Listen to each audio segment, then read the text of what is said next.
Hello मेरे प्यारे दोस्तों, आप सभी को मेरे यूट्यूब चैनल कहानी का खजाना में स्वागत करती हूँ। आई होप आप सभी लोग खुश होंगे, स्वस्थ होंगे। चलिए दोस्तों, आज आप सबको मैं एक नई कहानी सुनाती हूँ। मेरे जीजा जी बहुत ही हैंडसम थे। उनकी बातें तो दिल की धड़कन को बढ़ा देती थी। मैंने कई बार देखा कि वो मेरे पास आने की कोशिश करते थे और मुझे अपनी बाहों में भरने के लिए बेचैन रहते थे। गलती से जीजा जी का हाथ लगते ही मेरे पूरे शरीर में एक अनजाने से सिहरन महसूस होती थी और सांसें भी तेज हो जाती थी।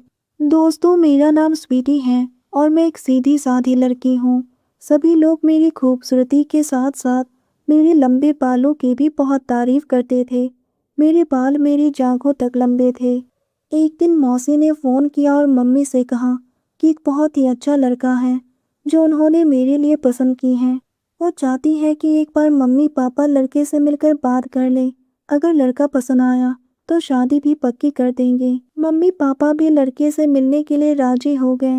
मुझे उनकी बातें सुनकर बहुत ही शर्म आ गई और मैं अपने कमरे में चली गई। मन ही मन बहुत खुश थी कि अब दीदी की तरह मेरी भी शादी हो जाएगी। मम्मी ने ये खुशखबरी मेरी दीदी को सुनाई और कहा कि तुम दामाद जी के साथ एक हफ्ते के लिए घर आ जाओ। स्वीटी घर पर अकेली रहेगी। दीदी बहुत ही खुश हो गई। दीदी और जीजा जी के आने के बाद मम्मी पापा मौसी के घर निकल पड़े। दोस्तों, चैनल पर पहली बार आए हैं तो इस वीडियो को लाइक शेयर और सब्सक्राइब करें और एक प्यारा सा कमेंट ज़रूर कर दें। मैं अपने आप में ही मुस्कुराने लगी। मैं भी चाहती थी कि मेरी भी शादी हो जाए और पति के साथ मेरी पहली रात बहुत ही यादगार और ख़ास बन जाए। लेकिन मेरी किस्मत में तो कुछ और ही लिखा था। मैं नहाने के लिए चली गई। जब नहाकर बाहर आई और कमरे में गई तो जीजा जी ने मुझे पीछे से ही अपनी मजबूत बाहों में भर लिया और कहा, मैं तुम्हारी इन खूबसूरत बालों का तो दीवाना हो गया हूँ। मेरा दिल जोर जोर से धड़क रहा था। पूरा शरीर कांपने लगा। मैंने उनको जोर से धक्का मारा और गुस्से से बोली, जीजू आप ये क्या कर रहे हो? जीजा ने मुस्कुराते हुए कहा, स्वीटी मैंने ऐसा क्या कर दिया जो तुम इतना नाराज हो गई? मैं तो बस तुम्हारी खूबसूरत बालों की तारीफ ही तो कर रहा था।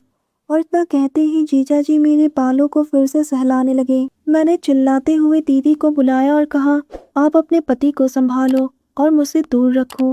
दीदी ने कहा, स्वीटी को क्यों परेशान कर रहे हो?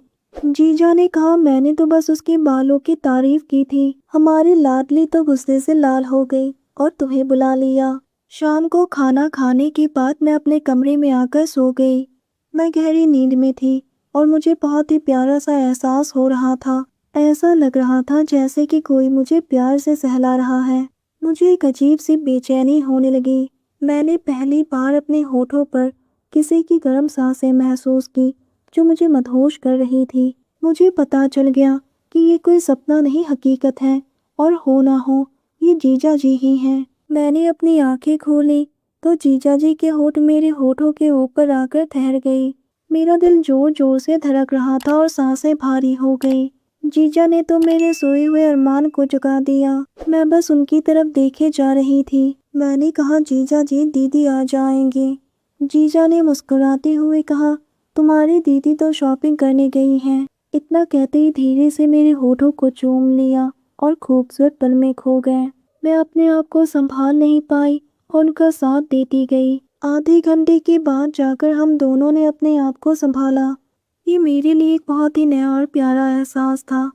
दोस्तों, आप सबने अपना कीमती समय निकालकर इस वीडियो को सुना। इसके लिए आप सभी को धन्यवाद करती हूँ। धन्यवाद दोस्तों।